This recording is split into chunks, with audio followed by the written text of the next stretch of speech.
एक छोटे से गांव में पहाड़ी की तलहटी पर एक शांत झील बहती थी। इस झील का पानी इतना साफ था कि उसमें आसमान और आसपास के पेड़ पौधे बिल्कुल स्पष्ट दिखाई देते थे। झील के किनारे एक पुराना और विशाल बरगद का पेड़ खड़ा था। उसकी जड़ें जमीन में बहुत गहराई तक फैली हुई थीं और उसकी शाखाएं दूर दूर तक फैली हुई थीं, जैसे किसी ने हरी चादर ओढ़ रखी हो। इस पेड़ के नीचे अक्सर एक बूढ़ा व्यक्ति बैठा करता था। उसका नाम दादाजी था और गांव के लोग उन्हें बहुत मानते थे। उनकी आंखों में एक गहरी शांति थी और उनके चेहरे पर हमेशा एक हल्की मुस्कान रहती थी। लोग अपनी परेशानियां और चिंताएं लेकर उनके पास आते थे और दादाजी हमेशा उन्हें धैर्य से सुनते और कुछ ऐसे शब्द कहते जिससे उन्हें शांति मिलती थी। एक दिन एक युवक जिसका नाम रवि था दादाजी के पास आया। रवि बहुत चिंतित दिख रहा था। उसके माथे पर शिकन थी और उसकी आंखें बेचैन थीं। उसने दादाजी के चरणों में बैठकर कहा, दादाजी, मेरा मन बहुत अशांत है। छोटी छोटी बातें भी मुझे बहुत परेशान करती हैं। भविष्य की चिंता मुझे खाए जा रही है और मैं किसी भी काम में ध्यान नहीं लगा पा रहा हूँ।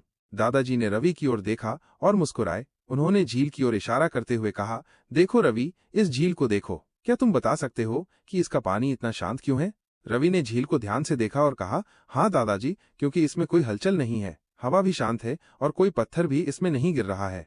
दादाजी ने कहा, ठीक कहा, हमारा मन भी इसी झील की तरह है। जब तक उसमें विचारों की लहरें उठती रहती हैं, चिंता के पत्थर गिरते रहते हैं, तब तक वो शांत नहीं रह सकता। लेकिन क्या तुम जानते हो कि इस अशांति के बावजूद झील की गहराई में क्या है? रवि ने थोड़ा सोचा और कहा, गहराई में तो शांति ही होगी दादाजी। भले ही ऊपर लहरें उठ रही हों, नीचे तो पानी स्थिर ही रहता होगा। दादाजी ने सहमति में सिर हिलाया और कहा, बिल्कुल सही, हमारी आत्मा भी इस झील की गहराई की तरह है। भले ही हमारे मन में चिंता और डर की लहरें उठ रही हों, हमारी गहराई में हमेशा शांति मौजूद रहती है। तुम्हें बस उस गहराई तक पहुंचना सीखना है। रवि ने उत्सुकता से पूछा, लेकिन दादाजी, उस गहराई तक कैसे पहुंचा जाए?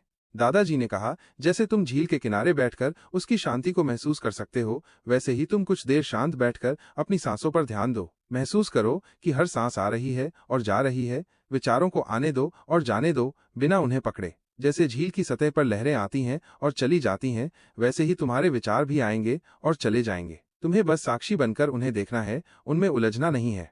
दादाजी ने आगे कहा, और याद रखो रवि, जीवन में परेशानियां आती जाती रहती हैं। ये एक नदी की तरह है जो बहती रहती है। तुम नदी को रोक नहीं सकते, लेकिन तुम किनारे पर बैठकर उसे देख तो सकते हो ना। अपनी चिंताओं को भी इसी तरह देखो। उन्हें स्वीकार करो कि वे हैं, लेकिन उन्हें अपने मन की शांति भंग न करने दो। रवि ने दादाजी की बातों को ध्यान से सुना। उसने झील को फिर से देखा और उसे दादाजी की बात समझ में आने लगी। उसने कुछ देर तक शांत बैठकर अपनी सांसों पर ध्यान दिया। धीरे धीरे उसे महसूस हुआ कि उसके मन की बेचैनी थोड़ी कम हो रही है। दादाजी ने उसके कंधे पर हाथ रखा और कहा, चिंता एक बादल की तरह है रवि, ये आता है और चला जाता है। धूप हमेशा बादलों के पीछे छिपी रहती है। तुम्हें बस उस धूप को महसूस करना सीखना है।